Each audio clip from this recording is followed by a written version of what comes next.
Les assemblées annuelles des conseils des gouverneurs du groupe de la Banque mondiale et du Fonds monétaire international viennent de s'achever à Marrakech, au Maroc.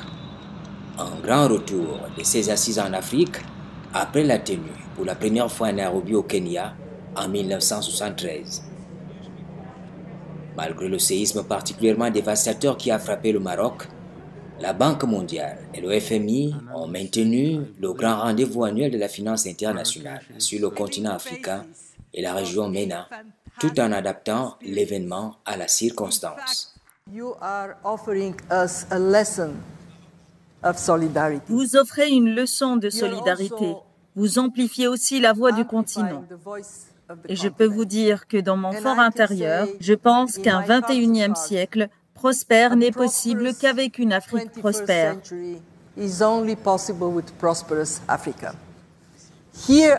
Ici, il y a les jeunes. Au nord, la population est vieillissante. Si nous construisons un pont permettant aux capitaux de voyager, cela ferait la différence. L'Afrique s'en sortirait bien et le monde s'en porterait bien. Les acteurs réunis ici sont de divers horizons. Les grandes figures, les ministres des Finances, les gouverneurs des banques centrales de 189 pays membres du groupe de la Banque mondiale et du FMI, les représentants du secteur privé, des ONG et du milieu universitaire.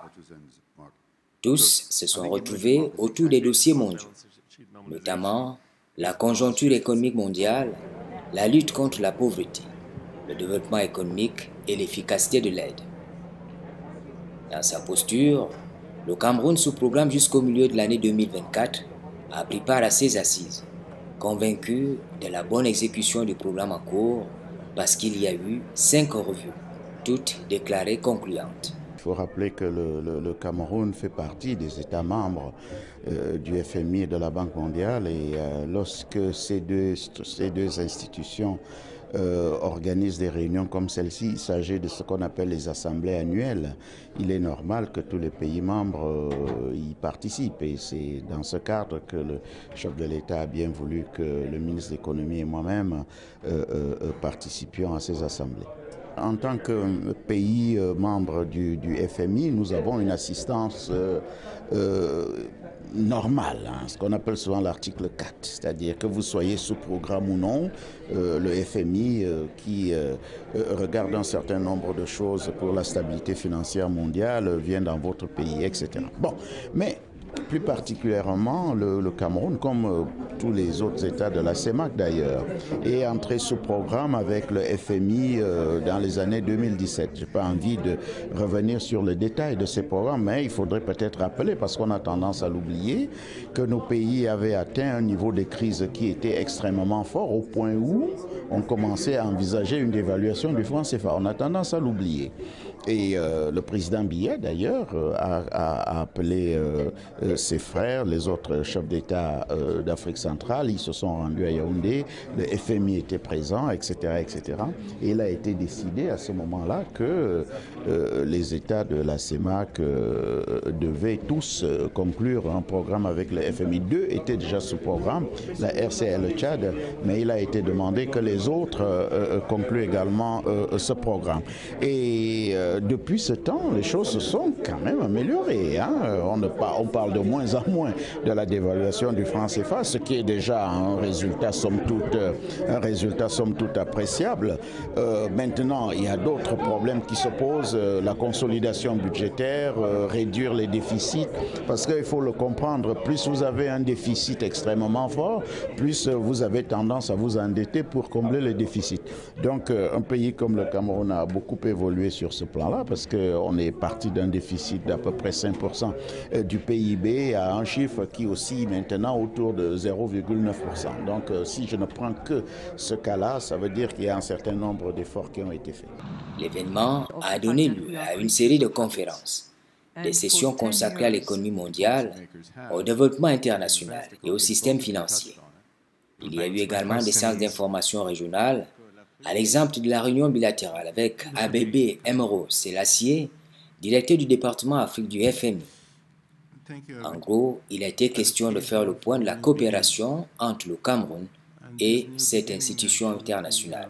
Le directeur Afrique du FMI a félicité la délégation camerounaise pour les efforts qui ont été faits, a appelé la délégation camerounaise à jouer le rôle que cette délégation joue dans le cadre de la CEMAC.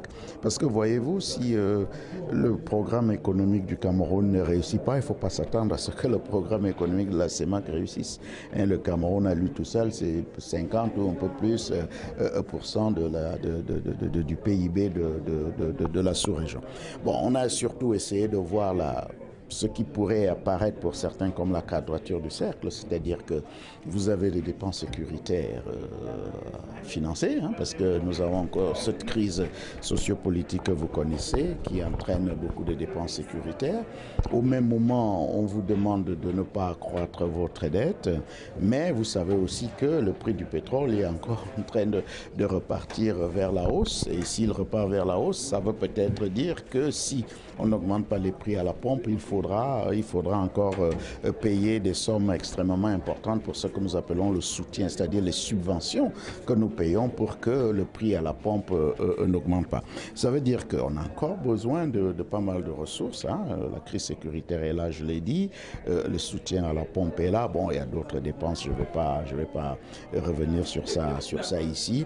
Et en même temps, il faut pas beaucoup s'endetter. Vous comprenez qu'il y a un gros effort à faire sur le plan interne pour dégager des marges budgétaires nous permettant de faire face à toutes ces dépenses. Et ces marges budgétaires, il faudra aller les chercher dans les recettes internes ordinaires, comme j'ai dit, les recettes non pétrolières pour faire face à tous ces besoins, sans oublier la chose la plus importante, c'est l'investissement. Parce que si vous ne le faites pas, vous perdez des ressources affectées à l'investissement. Or, l'investissement d'aujourd'hui, c'est la richesse de demain. Donc, il ne faut pas sacrifier l'investissement. À Marrakech, le ministre des Finances, Louis-Paul Motazé, et le ministre de l'Économie, Alamine Ousmane Mey, ont multiplié les contacts avec les partenaires au développement sur les questions essentielles telles la réalisation d'infrastructures au Cameroun, le programme de résilience et de durabilité, le programme du FMI. On se souvient de la réunion avec les représentants des États membres de la CEMAC sur le thème « Accélérer les réformes et renforcer la résilience économique dans un contexte d'incertitude mondiale ». Le Cameroun est aussi dans un ensemble.